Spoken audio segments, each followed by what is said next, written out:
جيتي باش تشوفني؟ بابا حالته صعيبة بزاف. كاينه واحد الشكايه ضدك ميسون. اش من شكاية؟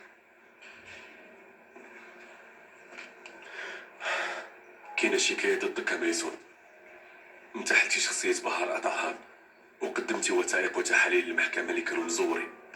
غتعطي الافاده ديالك للنائب العام.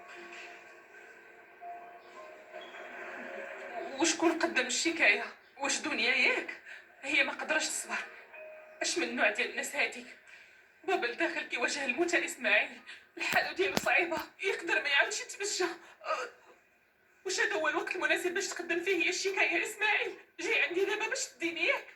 ميسون سمعي، خاصني ضروري نديك عند النائب العام، ما تصعبيش عليا الامور. اش غادي صعب عليك؟ اسماعيل كيفاش قادر تقولي هادشي في هاد الظروف؟ بابا دابا كاين لداخل وحالته صعيبة بزاف، هو رجع من الموت. بابا شنق راسو كان باغي يتاخر. شرح لي اش من شكاية كتهضر عليها؟ واش دابا هذا وقتها؟ اسماعيل بابا خاصو واحد العملية وانا خاصني نجمع الفلوس ونتكلف بجميع المصاريف، ما عنده حتى حد من غيري.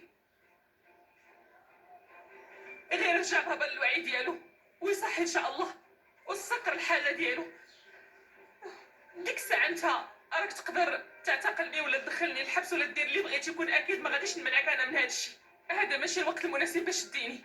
قدر الوضع ديالي. عافاك. الله يخليك يا اسماعيل، ما ديرهاش. كنترجاك الا ما حاول تفهمني ما ديرهاش دابا. هادشي مستحيل. شوفي يا ميسون، غنعطيك مهلة 24 ساعة متفقين؟